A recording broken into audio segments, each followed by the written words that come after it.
Bueno, démonos la paz allá también en todos los hogares que están en la sintonía en este momento, en nuestro canal de Facebook, Iglesia Patmos con Visión de Eternidad, y en nuestro canal de YouTube, que podamos hoy disfrutar de un tiempo de alegría, un tiempo de gozo, de felicidad, un tiempo de reconocer que toda dádiva y todo don perfecto desciende de lo alto, del Padre de las luces, en el cual no hay mudanza ni sombra de variación. Bueno, el primer sábado estuvimos hablando sobre el cumplimiento de una promesa que Dios les había dado a sus discípulos, que vendría el Consolador, que vendría el Espíritu Santo para comenzar el periodo de la iglesia. La iglesia del Señor Jesucristo comenzó en el día de Pentecostés, cuando el Espíritu Santo es derramado en el corazón de los 120 que estaban ahí, en el aposento alto, orando para que la promesa que Dios les había dado, pues, llegara. Y vimos cómo fue una proeza, una maravilla, lo que el Señor manifestó ese día, de cómo fueron llenos todo el Espíritu Santo y comenzaron a hablar en el lenguaje de 16 países que habían, de 16 pueblos que habían ahí, de todo en ese tiempo el Imperio Romano, que manejaba el mundo en ese tiempo. Hoy vamos a ver los frutos de la llenura del Espíritu Santo en la vida de los 120.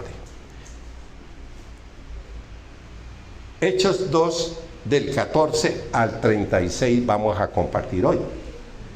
El fruto los frutos más bien, personalmente en ellos, de la plenitud, de la llenura. Recuerde que el bautismo es una sola vez, cuando recibimos a nuestro Señor Jesucristo como nuestro Dios, Señor y Salvador, somos bautizados con el Espíritu Santo de Dios. Pero la llenura del Espíritu Santo sí es un hábito que tiene que ser diario. Nos habla entonces que después de Hechos 2, 14 a 36, que cuando la gente comenzó a ver a los discípulos hablando en su lengua natal, unos se quedaron asombrados, admirados, y otros comenzaron a burlarse, que estaban borrachos, que se habían pasado de copas, sobre todo que era muy temprano. ¿Qué hace el apóstol Pedro? ¿Y qué hacen los apóstoles?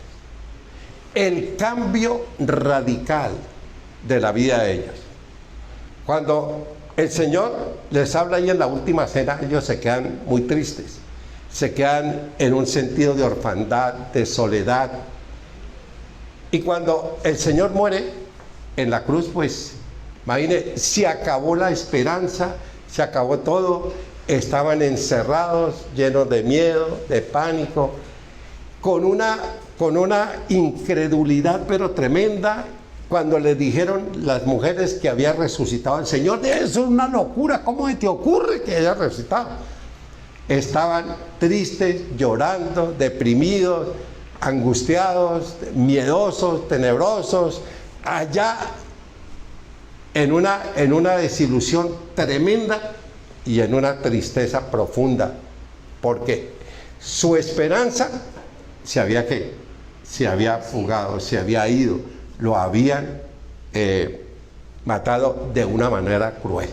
Pero cuando el Espíritu Santo desciende sobre ellos y los llena de su presencia, de su poder y de su unción, miremos lo que hizo no solamente Pedro, sino los 11.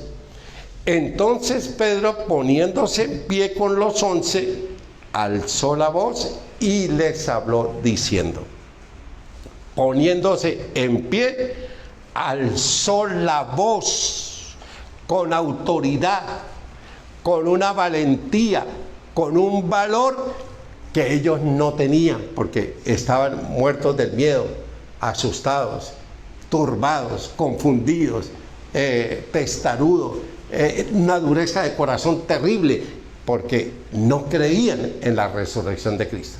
Pero cuando ya el Señor se les apareció y les dijo, váyanse para Jerusalén, estén ahí en unidad y estén en oración, y yo enviaré de mi Padre la promesa del Espíritu Santo para habilitarlos para cumplir la gran comisión de nuestro Señor Jesucristo, como les dijo en Hechos 1:8, y recibiréis poder cuando haya venido sobre vosotros el Espíritu Santo, y me seréis testigos, ¿en dónde? En Jerusalén. Comenzó ahí en Jerusalén, en Samaria y hasta lo último de la tierra. Hasta lo último de la tierra. Se puso en pie el fruto maravilloso que comenzó en ellos, con una valentía, con un sentimiento de ser invencible. Se pone de pie con los 11 también y alzó la voz y les habló diciendo, varones judíos. Lo llama a ellos directamente, varones judíos y todos los que habitáis en Jerusalén, tomen nota, oigan, atiendan, escuchen y tomen apuntes de lo que les vamos a decir, porque esto que ha sucedido hoy es para llevar salvación al mundo, la buena noticia, la luz, la verdad, el amor, para llevar la esperanza nuevamente. Y los temores, los miedos, el sentimiento de orfandad, la angustia, la depresión, todo se fue. Y el primer fruto fue, ¿en dónde? En los discípulos, que nosotros tenemos que imitar eso, de vivir la plenitud, la llenura del Espíritu Santo. Tomen nota, esto es notorio, esto es evidente, esto es real. Lo que está pasando aquí es la promesa que Él nos había hecho, de que el Espíritu Santo vendría a nuestras vidas. Oíd mis palabras. ¿Y qué hace? Lo reprende por lo que le dijeron en el verso 13. Mas otros burlándose decían, estos están llenos ¿de qué? De mosto. ¿Sí? Es increíble de que es como los enfrenta, porque estos no están borrachos como ustedes suponen, puesto que es la hora tercera del día. La hora tercera del día era las 9 de la mañana. Y tanto en el Shabbat como en las fiestas solemnes, los judíos no comían ni bebían nada. ¿Hasta cuándo? Hasta las 6 de la tarde. Les dice ahí, espere, estos no están borrachos. ¿Cómo se te ocurre? Porque el judío no lo hacía por lo del Shabbat y por las fiestas solemnes. Ellos no están como ustedes suponen, porque es las 9 de la mañana. Y eso un judío no lo hace. Pero les dice algo. Los enfrenta a ellos. Y les dice que lo que estaban haciendo, la burla, la calumnia, la injuria, el estar diciendo, era una promesa que Él les había hecho. ¿A través de quién? Mas esto es lo dicho por el profeta Joel. Les habla. Esto es lo dicho. ¿Por qué Pedro no usa? Esta es la profecía de Joel. Vamos a ver por qué. Miremos lo que decía Joel. en Joel 2:28 al 32, vamos a leerla. 2:28 al 30. Esto es lo que dijo el profeta Joel. Joel profetizó del derramamiento del Espíritu Santo. También lo profetizó Isaías. Y nos habla la palabra de Dios. Después de esto derramaré mi espíritu. Recuerde que Dios existe eternamente en tres personas: Padre, Hijo y Espíritu Santo. Esto fue lo que dijo el profeta. Después de esto derramaré mi espíritu sobre toda carne, y profetizarán vuestros hijos y vuestras hijas y vuestras hijas. Vuestros ancianos soñarán sueños, y vuestros jóvenes verán visiones. Y también sobre los siervos y sobre las siervas derramaré mi espíritu en aquellos días. Hasta ahí se cumplió lo dicho por Joel. Toda la profecía de Joel, después del 30 al 32, está ¿en dónde? En que se cumpla. ¿Y cuándo se va a cumplir? ¿Cuándo se va a cumplir? Cuando el Señor Jesucristo venga a esta tierra a establecer el reinado milenial. Que cuando uno habla de esto, que el Señor va a gobernar esta tierra, 1000 años la gente ríe, se burla, que estamos locos, que estamos buenos, de todo. Cuando el Señor vino la primera vez, también se burlaron, lo despreciaron, no lo conocieron. Bueno, qué bueno que no le hicieron al Señor. Pero, como sucedió en Sodoma y Gomorra y como sucedió en el diluvio de Noé, estaban bebiendo, comiendo, disfrutando, bailando, todo eso, hasta que vino el diluvio y se lo llevó a todos. Se cumple el 28 y el 29. Daré prodigios, el verso 30, daré prodigios en el cielo y en la tierra, sangre y fuego. Eso es lo que es un poquito antes del retorno de Jesucristo a esta tierra, y que se llama la gran tribulación. La gran tribulación que va a haber, si ustedes estudian Apocalipsis del 6 al 19, capítulo 19, por eso la gente le tiene pánico al Apocalipsis, pero pánico, escozor, uy, eso es terrible. No, yo disfruto del Apocalipsis, porque cuando uno espera que se cumplan todas las promesas de Dios, que el retorno de Jesucristo está cerca, pues claro, a uno le da esa alegría, pero a los que no, ¿y qué va a acontecer? Si usted mira ahí en el libro de Apocalipsis, va a encontrar esto. Y daré prodigios en el cielo y en la tierra, sangre y fuego, columnas de humo. El sol se convertirá en tinieblas, imagínense, y va a quemar a la gente. Y la luna en sangre, antes que venga el día grande y espantoso de Dios.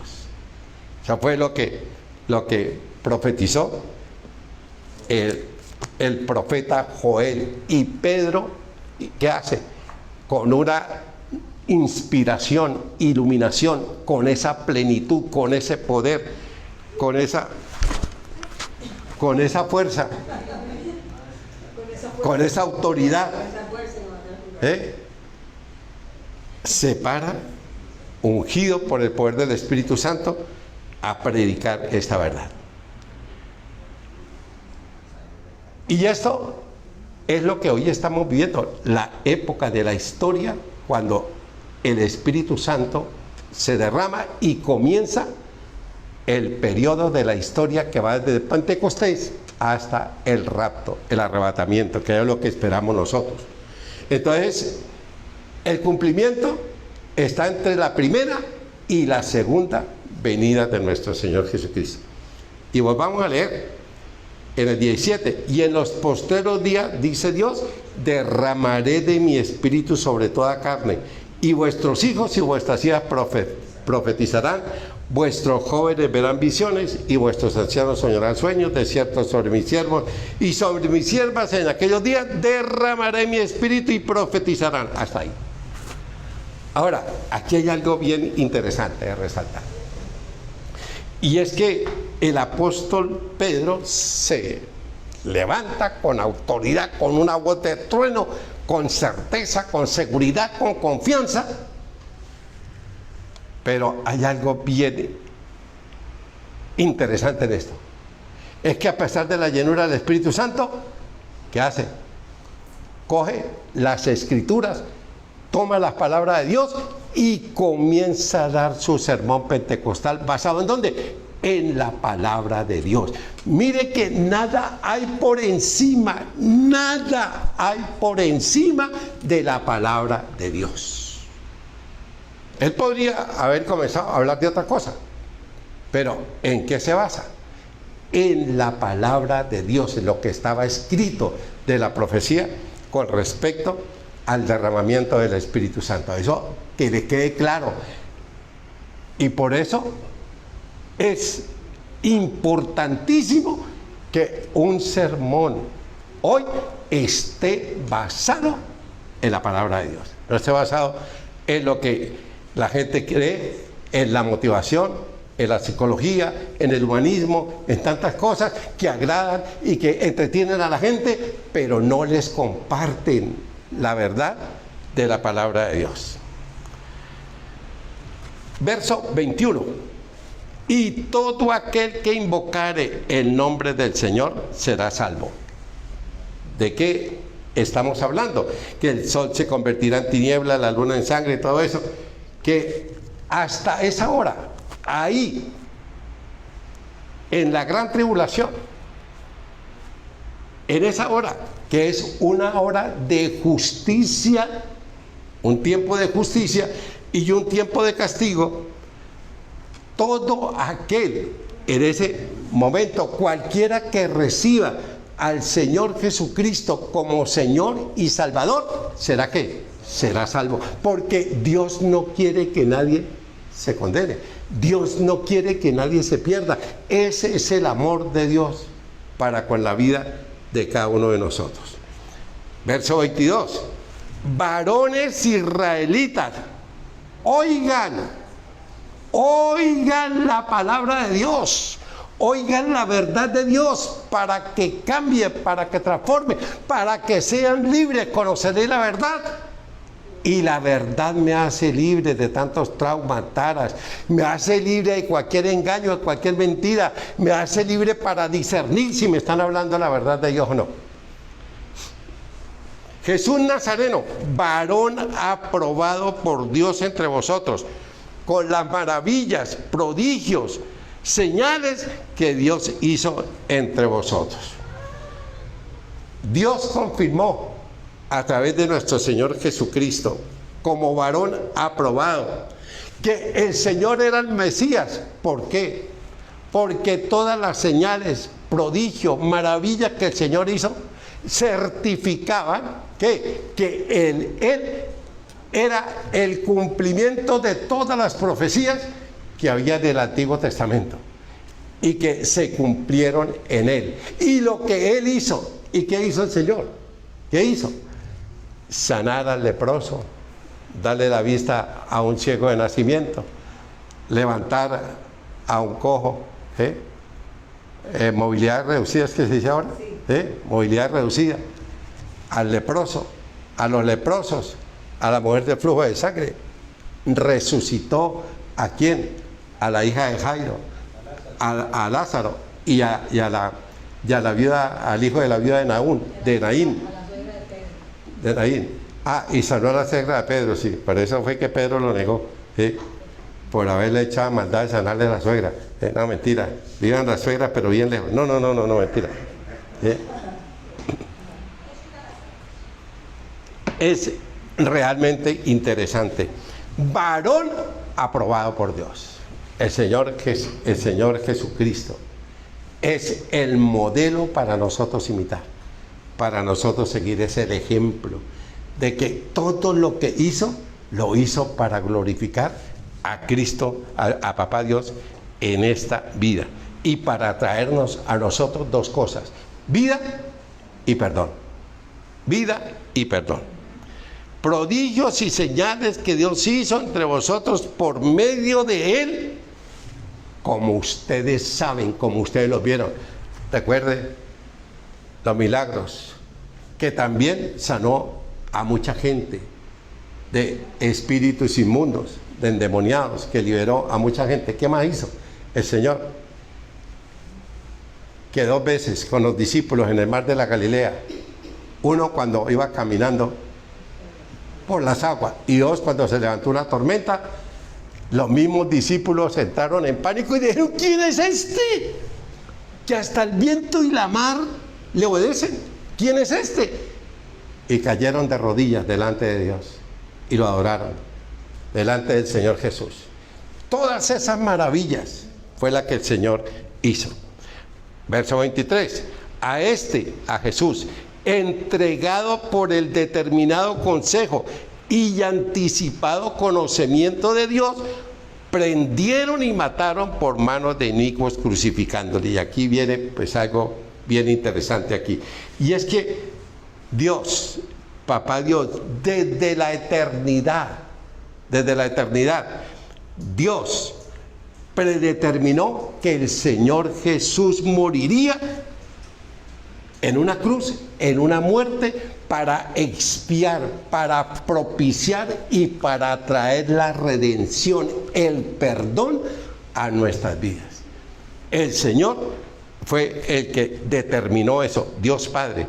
A entregado por el determinado consejo y anticipado conocimiento de Dios. Ya, desde la eternidad, el Señor había predeterminado que el Señor muriera, ¿en dónde? En una cruz, para salvación y para el perdón de nuestros pecados. Prendiste y matasteis por manos de inicuos, crucificándole. ¿Qué autoridad para decirles a quién? Sobre todo a los judíos incrédulos, que ellos eran autor de una muerte terrible, horrenda, espantosa. Ustedes fueron los autores de la muerte del Mesías, del Señor Jesucristo, en su primera venida, al cual Dios levantó sueltos los dolores de la muerte, por cuanto era imposible que fuese retenido por ella. A los judíos incrédulos, ¿qué dice? Que es imposible que Cristo fuera retenido por la muerte. ¿Y por qué? Porque en Él estaba la vida, y la vida era la luz de los hombres. Por eso, porque el autor de la vida, ¿quién es? Y Él vino a traernos vida. Por eso es imposible que la muerte lo retuviera, porque Él es el autor de la vida. ¿Y por qué más? Y porque la resurrección es la aprobación de Dios de que la obra de Cristo fue ¿qué? Fue satisfecha al corazón de Papá Dios. Porque los que teníamos que morir éramos ¿quiénes? Nosotros. Pero el que murió fue nuestro Señor Jesucristo. Es bien interesante esto. La resurrección es la aprobación de que el Señor, Papá Dios, estaba satisfecho con la obra de nuestro Señor Jesucristo en la cruz. Verso 25. Porque David dice de él, veía al Señor siempre delante de mí, porque está a mi diestra, no seré conmovido, por lo cual mi corazón se alegró y se gozó mi lengua, y aún mi carne descansará en esperanza, porque no dejarás mi alma en el Hades, ni permitirá que tu santo vea corrupción. Me hiciste conocer los caminos de la vida, me llenarás de gozo con tu presencia. Eso lo profetizó David en el Salmo 16. La resurrección de nuestro Señor Jesucristo.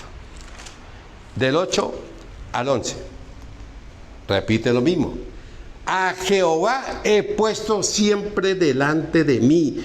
Ellos reconocieron que este es un salmo mesiánico que se está refiriendo al Señor, que no fue David el que resucitó. El que resucitó fue ¿quién? Nuestro Señor Jesucristo. Jesucristo. Él no está hablando del mismo, sino es un salmo profético, mesiánico de la resurrección de nuestro Señor. Porque está a mi diestra, no seré conmovido. Se alegró por tanto mi corazón y se gozó mi alma. Mi carne también reposará confiadamente, porque no dejarás mi alma en el Seol, ni permitirás que tu santo vea corrupción. Con la resurrección de Cristo, Cristo venció el temor que nosotros siempre hemos vivido. ¿Y cuál es el temor con el que hemos vivido siempre? La muerte. La muerte. Cuando viene la parca, eso todo el mundo dice, sí comienza. Es realmente increíble lo que sucedió hace 8 días allá en Israel. Y aquella gente que estaba enrumbada y en un desenfreno terrible, y después saliendo pitado, imagínense, porque es increíble que como Israel estaba celebrando la fiesta del perdón del Yom Kippur, que era el perdón es para todo el país, y recordando en el Antiguo Testamento que solamente el sumo sacerdote podía entrar una sola vez al año, y ese sacrificio era por todo el país. Y por ahí oí a alguien que el sábado llegó allá gente de Jerusalén y gente de otros lados, bien pegadita de Dios, a armar una sinagoga ahí ambulante, ahí en Tel Aviv. Y en Tel Aviv le dijeron, aquí no le permitimos hacer eso. Aquí no, y lo sacaron a patadas. Increíble. Y todavía fueron por allá unos desadaptados a Jerusalén, allá a seguir clamando y que los dejaran ser libres. Porque hay una cosa bien real, que mientras Jerusalén ora, Tel Aviv es la maldad en pasta. Una vez oí de los labios de un judío allá que lo que no se encuentra en Las Vegas, en Nueva York, en París y en cualquier otro lugar del mundo, lo encuentran en Tel Aviv. Tel Aviv, en cuanto a la maldad, dice que la maldad que hay en Tel Aviv es impresionante. Y eso aconteció. Usted puede imaginar, yo veía ahí en un video que cuando los terroristas de Hamas venían cayendo ahí en los parapentes y en los globos, en los paracaídas, tomando fotos. ¡Ay, qué belleza! Mire, esto también viene para acá. Y qué tremendo cuando comenzaron eso cómo corría. Tremendo, por eso tenemos que estar preparados. Tenemos que estar preparados. Que el Señor venga. Y Pedro y Pablo citaron este salmo 16 del 8 al 11. Porque no dejarás mi alma. Y lo mismo acontece. Si el Señor es la primicia de la resurrección, por los que hemos puesto la confianza en el Señor, también resucitaremos como Él, con el cuerpo de Él. No permitirás que tu santo vea corrupción. Me mostrarás el camino de la vida. En la presencia de Dios que hay gozo. Que eso fue de la tristeza, en la llenura del Espíritu Santo, a una alegría y a un gozo y a una felicidad. Y cuando lo golpeaban, cuando lo echaban a la cárcel, se sentían dichosos, felices por haber sido afrentados, por hablar del amor de su vida, de su amado Maestro Jesucristo. Los apóstoles, imagínense qué tal que si a nosotros nos pegaran hoy, nos cogieran a palo. ¿Qué haríamos nosotros? Saldríamos corriendo, saldríamos corriendo, pero no los apóstoles. ¿Por qué? Porque el gozo, porque estaban tristes, llorando, deprimidos, turbados, confundidos. A los güeyes llenos del Espíritu, Eso era la alegría. Y miremoslo un poquito. Miremoslo un poquito. En Hechos 5. Esto ya fue aquí que ahí me salió de chiripa, pero bueno, mentiras. 5:40. Y convinieron con él, y llamando a los apóstoles, después de azotarlos, les intimaron, los amenazaron, le mandaron un sufragio, le mandaron, bueno, de todo qué bueno que no lo hicieron, que no hablasen más en el nombre de Jesús, y los pusieron en libertad. Y ellos salieron de la presencia tristes, deprimidos, llorando, gozosos. Usted puede quitarle uno de piso gozoso cuando le den palo, cuando lo casquen y lo manden a la cárcel. Pero esa es la plenitud del Espíritu en medio de la confrontación, en medio de la persecución, en medio de todo, que ese gozo uno fluya del corazón nuestro. Y a veces por cualquier cosita, nosotros nos amargamos, nos entristecemos por tanto. Pero para ellos era un privilegio. Es por eso que el rey David no habla de su resurrección de manera profética, porque él, mire lo que dice después, verso 29, varones hermanos, se os puede decir libremente del patriarca David, que murió y fue sepultado, y su sepulcro está con vosotros hasta el día de hoy. El año pasado que fuimos a Israel, volvimos a ir allá a la tumba del rey David. Entonces hay muchos que dicen que no, fue que él profetizó que él iba a resucitar. No, él profetizó que el que iba a resucitar era ¿quién? Su Dios, su maestro, su Señor. No fue él. Varones hermanos, 29. Se puede decir libremente del patriarca David, que murió y fue sepultado, y su sepulcro está hoy con nosotros hasta el día de hoy. David nunca resucitó y no podía, ¿sí?, reflejar esta verdad en su vida, porque él no resucitó. Es por eso que nos dice ahí que hoy la sepultura de él está con nosotros. Yo la he visto muchas veces. Pero siendo profeta, ¿qué hizo? Profetizó de la resurrección de nuestro Señor Jesucristo.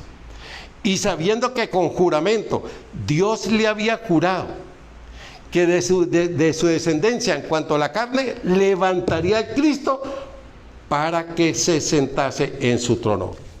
Y esta es una referencia al Señor Jesucristo como resultado cuando venga a reinar en el milenio de nuestro Señor Jesucristo, cuando venga a reinar con nosotros. Miremos esta promesa del Salmo 89, otro salmo mesiánico. 3:4. Hice pacto con mi escogido, juré a David mi siervo diciendo: para siempre confirmaré tu descendencia y edificaré tu trono por todas las generaciones. Hice pacto con él, le juré a David que de su descendencia, él vendría el Señor Jesucristo en la parte humana cuando vino aquí a esta tierra. Viéndolo antes, 31, habló de la resurrección de Cristo, que su alma no fue dejada en el Hades, ni su carne vio corrupción.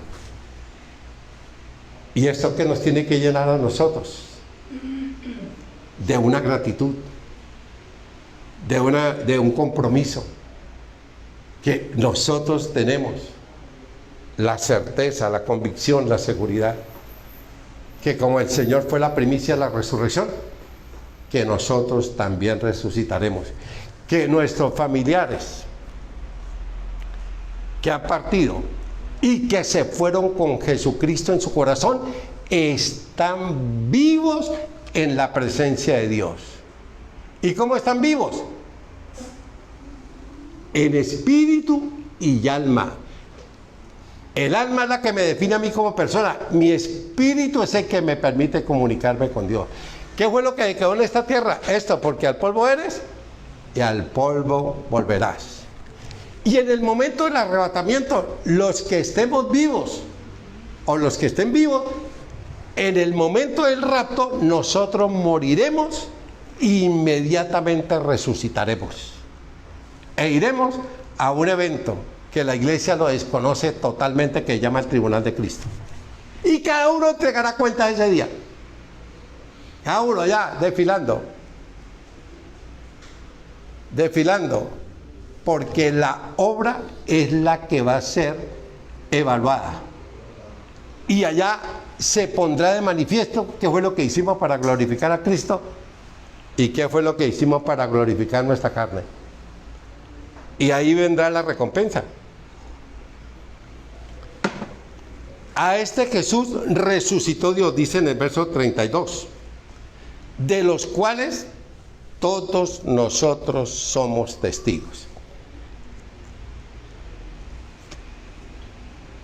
Examinemos lo que dice el apóstol Pablo en 1 Corintios 15, 25, 26.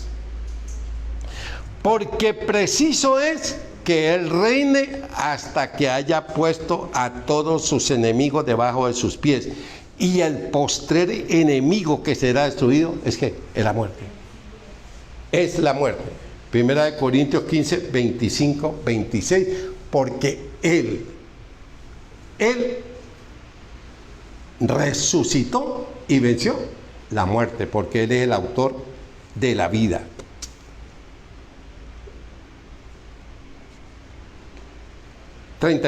Así que exaltado por la diestra de Dios y habiendo recibido del Padre la promesa del Espíritu Santo, ha derramado esto que vosotros veis y oís.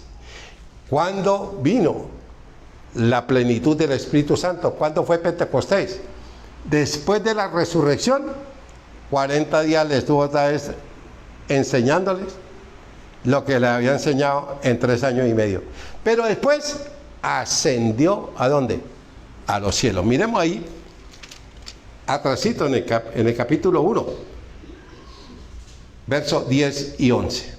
Y estando ellos con los ojos puestos en el cielo, entre tanto que él se iba, he aquí se pusieron junto a ellos 2 varones con vestiduras blancas, los cuales también les dijeron: varones galileos, ¿por qué estáis mirando al cielo?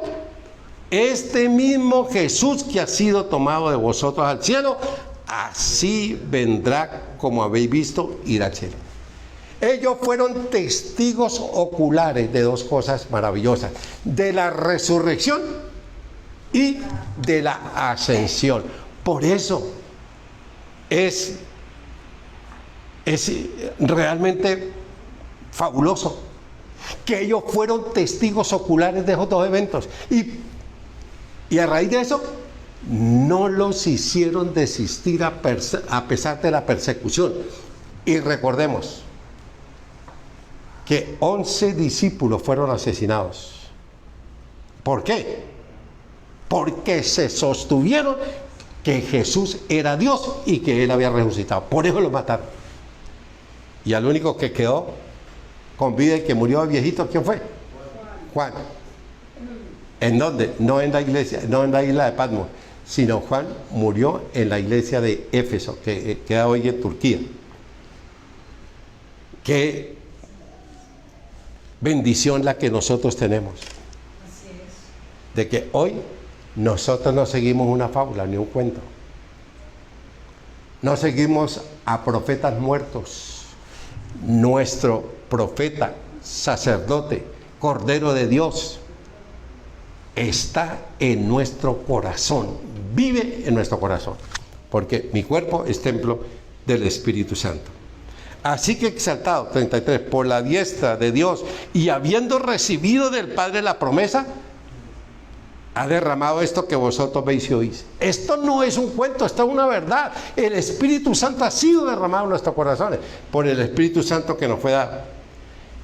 Verso 34, porque David no subió a los cielos, pero él mismo dice: Dijo el Señor a mi Señor, siéntate a mi diestra hasta que ponga a tus enemigos por estrado de tus pies. Y el postrer enemigo que el Señor venció, ¿quién es? La muerte. Por eso que es interesante que en medio de la dificultad y el temor que puede suceder cuando tengamos cerca la partida de aquí, en medio de todo hay una esperanza que nosotros nos vamos para ¿dónde? Para allá, para la presencia de Dios, para mi hogar, para donde el Señor me está preparando morada, para que donde yo esté, vosotros también estéis, hasta que ponga a sus enemigos por estrado de sus pies. Aquí en este sermón, Pedro resume esa poderosa afirmación de la certeza, de la seguridad, de la verdad que está diciendo, de las profecías del Antiguo Testamento acerca de la resurrección, la exaltación y la ascensión de nuestro Señor Jesucristo. Y esto constituye que la evidencia de que el Señor Jesucristo era nuestro Redentor, es nuestro Salvador y era el Mesías prometido, que habló Isaías en 7, 14 y 9 del 1 al 6.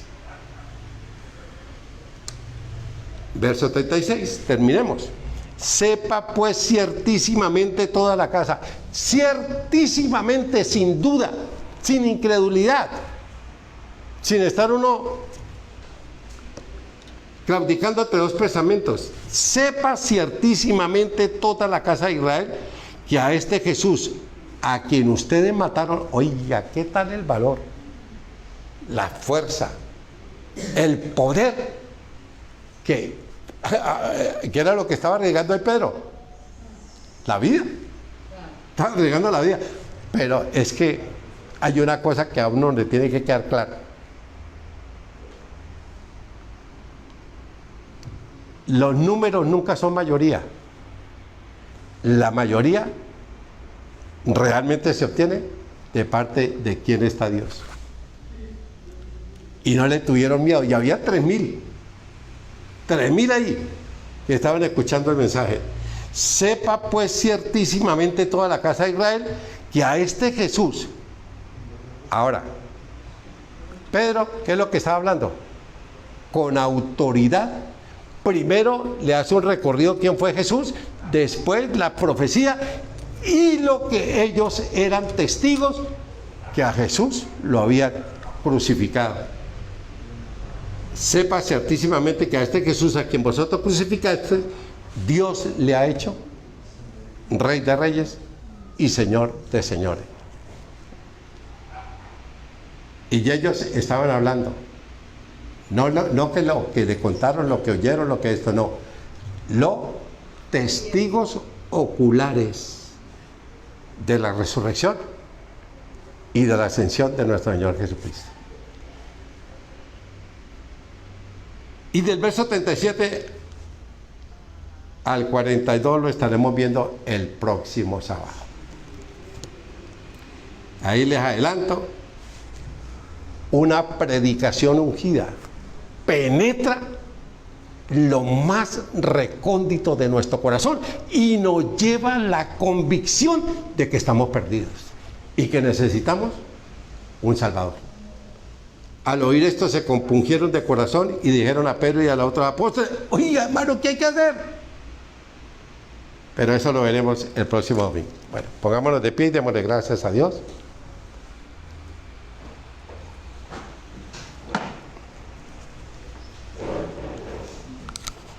Soberano Señor del cielo y de la tierra, te damos muchas gracias.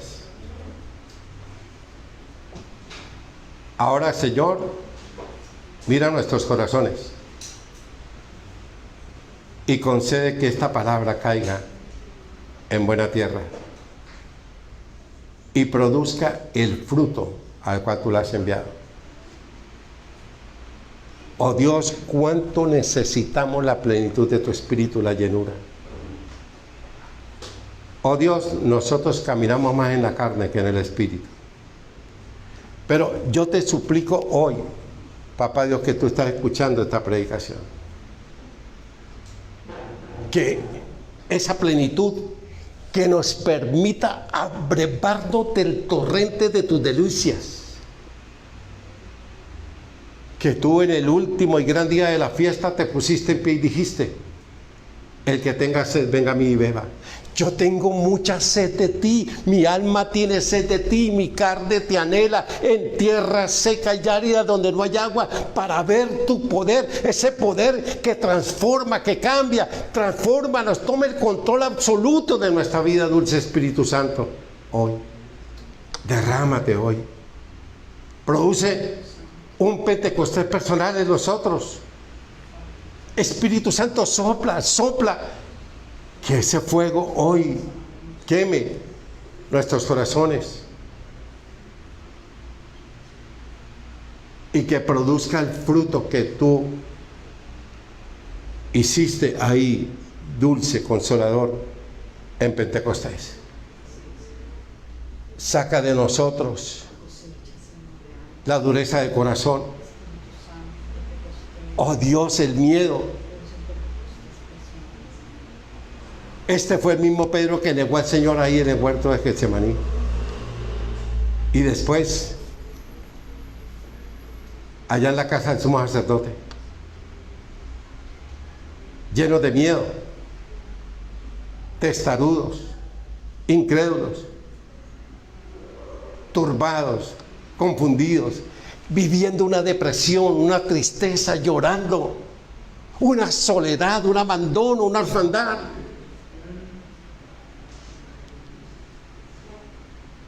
Después de ese Pentecostés, después de que el Espíritu Santo toma el control absoluto de ellos. ¡Qué predicación! Fundamentada en la palabra de Dios. Pedro perfectamente hubiera podido predicar. Pero es que nada está por encima de la palabra de Dios.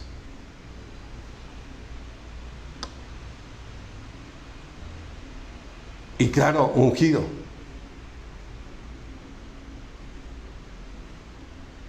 Con un sentimiento de invencibilidad, de poder, de autoridad, de saber quién estaba en su vida. Alza la voz y sea notorio a todos los que están aquí. Oigan lo que Dios tiene para ustedes. Esto no es un invento, está escrito. Así dijo el profeta Joel, que en los postreros días, y los postreros días tienen que ver con la segunda venida de nuestro Señor Jesucristo.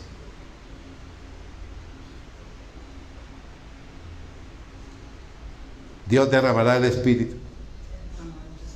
Y hoy invocamos, Espíritu Santo, tú conoces la testarudez de nuestro corazón. Tú la conoces, Espíritu de Dios. Por favor, muda nuestro corazón, múdalo. Toma el control absoluto de nuestra vida y sírvete de nosotros, Señor, para producir, oh Dios, un despertar, un avivamiento, Señor. Maravilloso Dios.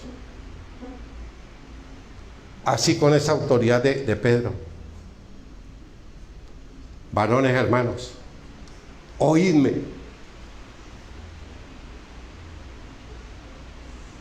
Jesús Nazareno, un nombre humilde, sencillo, aprobado por Dios. Oh Dios mío, que nosotros estemos aprobados si tú llegaras hoy. El Señor Jesús nos dejó el ejemplo.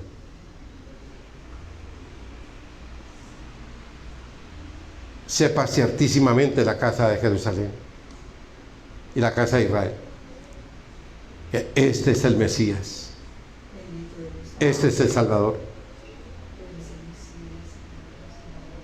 Y que desde la eternidad el Padre había dicho y había profetizado de qué muerte moriría su Hijo amado, para traer redención, perdón de pecados y para traer vida. Y que la muerte era imposible que lo retuviera, porque Él es Dios. Jesucristo es Dios. Y es el autor de la vida. Y la resurrección es la confianza y la seguridad de que su obra fue aprobada por el Papito Dios. Una obra de redención, de expiación. Ahora te pedimos que tú hagas hoy, Señor, con este remanente, esta iglesia de Patmos, que tú nos llenes, Espíritu de Dios, llénanos. Que haya un Pentecostés, que ese fuego avive la llama en nosotros. Aviva tu obra en medio de los tiempos. En medio de los tiempos hazla conocer. Porque así como el siervo clama por las corrientes de las aguas, así clama por ti, oh Dios, el alma mía. Mi alma tiene sed, pero sed de Dios vivo. ¿Cuándo vendré y me presentaré delante de Dios? ¿Por qué te abates, oh alma mía? ¿Por qué te turbas dentro de mí? Espera en Dios, porque aún he de alabarle, salvación mía y Dios mío. Espíritu Santo, por favor, te suplico que ese fuego consuma hoy esa dureza de corazón, consume la escoria. Ese, Señor, que tú derritas ese hielo, que ese fuego derrita ese hielo. Y que me des un corazón dulce, tierno, un corazón sensible a ti, para ver tu poder y tu gloria, así como te hemos mirado en el santuario. Oh Dios, Espíritu Santo, no te queremos contristar ni entristecer, y mucho menos irritar. Doblega nuestros corazones hoy y sírvete de nosotros. Sírvete de mi esposa, de mi esposo, de mis hijos, de mis hijas, de mi familia. Oh Dios, sírvete, oh Dios, de esta iglesia de Patmos, para la salvación de muchos. Espíritu de Dios, que hoy comience un despertar en la vida de cada uno de nosotros, de esta iglesia. Ahora, Señor, yo te suplico que tú extiendas tu mano de amor y de misericordia sobre Israel, sobre tu tierra santa, sobre tu pueblo adquirido. Digan lo que digan, Israel es tu primogénito, es tu hijo amado. Y tú lo restaurarás, Señor, en la gran tribulación. Israel reconocerá en la gran tribulación que se convertirán a ti, que ellos lo mataron en tu primera venida. Pero a través de los 144,000 de Apocalipsis 7 es el último chance que Dios le da. En ese tiempo, a todos los ateos, a todos los agnósticos, a todos los irreverentes que te rechazaron, el último chance. Pero que les cuesta en la gran tribulación contra su propia vida. La salvación en la gran tribulación es, en la mayoría, a costa de su vida.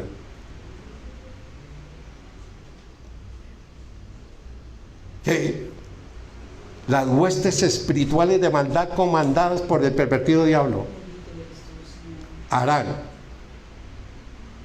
que los convertidos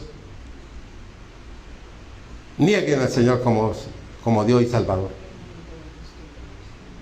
Y ahí es donde dice que el que no persevera hasta el fin, ese no será salvo. Oh Dios, manda desde Jerusalén y desde Israel bendición y vida eterna para cada uno de nosotros. Que mande salud, que mande reconciliación en los hogares y que la luz de Jesucristo reine en nuestros corazones y en nuestra amada Colombia. A ti, Papá Dios, toda gloria y todo honor en el nombre de nuestro Señor Jesucristo y en la dulce compañía de tu Espíritu Santo. Amén. Amén. Bueno, démosle un fuerte aplauso al Señor, aplaudámosle con todo nuestro corazón.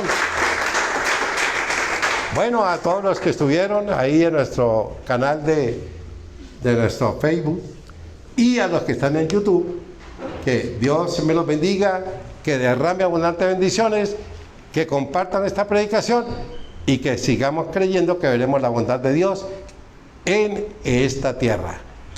Mil bendiciones. Que Dios me los bendiga.